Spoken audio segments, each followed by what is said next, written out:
विधान परिषदेसाठी भाजपकडून 5 जणांची यादी आज जाहीर झालेली आहे आणि त्यामध्ये विवेक कोल्हेंचं सुद्धा नाव आहे आणि ते स्वतः आपल्यासोबत बोलण्यासाठी आहेत. आपण त्यांच्याकडून जाणून घेऊया. सर, काय सांगाल?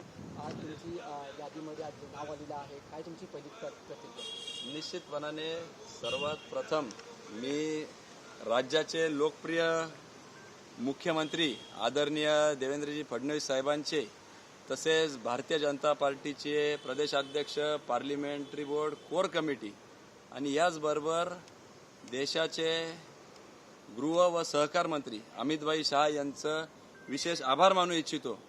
कारण की एका युवा सहकार्याला, कार्यकर्त्याला अशा पद्धतीची संधी देऊन निश्चितपणाने युवा शक्तीच्या पाठीमागं सहकार, ग्रामीण भागाच्या पाठीमागं एक न्याय दिला असं मी समजतो. सर, मुख्य म्हणजे तरुणांनाच तिथे सुरुवातीला आता निवड करण्यात आलेली आहे. त्याबद्दल तुमची पहिली प्रतिक्रिया ऑलरेडी सांगितलेलं आहे की तरुणांना चान्स दिला जाईल आणि त्यामध्ये तुमचं नाव आहे. काय तुमची पहिली प्रतिक्रिया, काय सांगा? निश्चितपणाने ज्या पद्धतीने आदरणीय नरेंद्रजी मोदी साहेबांच्या नेतृत्वाखाली देश बदलतो आहे आणि युवा शक्ती भक्कमपणे आदरणीय मोदी साहेबांच्या नेतृत्वाखाली भारतीय जनता पार्टीच्या विचारांनी त्या ठिकाणी प्रेरित होऊन काम करते आहे.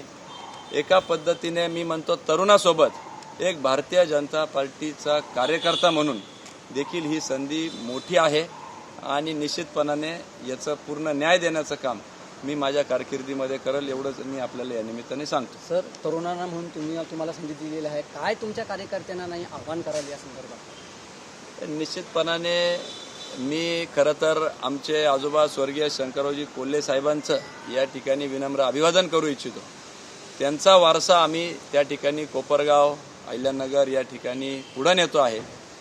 आमच्या मातोश्री माजी आमदार स्नेहलताताई कोल्हे, आमचे वडील असतील, माझे काका, कुटुंबातील सगळेच परिवार ज्यांनी वेळोवेळी मला या ठिकाणी मार्गदर्शन केलं, आमच्या सहकारी मित्र, युवा कार्यकर्ते या सगळ्यांचं एकत्रित पाठिंबा माझ्या मागे भक्कमपणे असल्यामुळं ही खरं तर संधी या ठिकाणी मला मिळालेली आहे आणि शेवटच्या घटकाला न्याय देण्याचं काम ह्या संपूर्ण कारकिर्दीमध्ये मी त्या ठिकाणी करल, एवढंच मी आपल्याला या निमित्ताने सांगतो. सर, कोणत्या कामाला पहिलं प्राधान्य द्याल तरुण?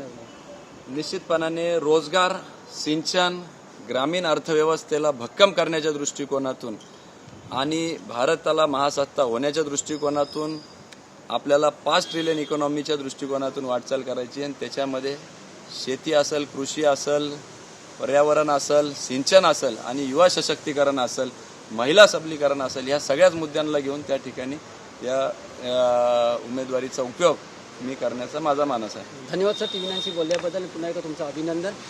जे होते विवेक कोल्हे, त्यांनी असं सांगितलंय की प्रत्येक वेळेला सगळ्या कामाला पहिलं प्राधान्य देणार आहे. व्हिडिओ जर्नलिस्ट निशादसह मी वैभव घाग, TV9 मराठी, मुंबई.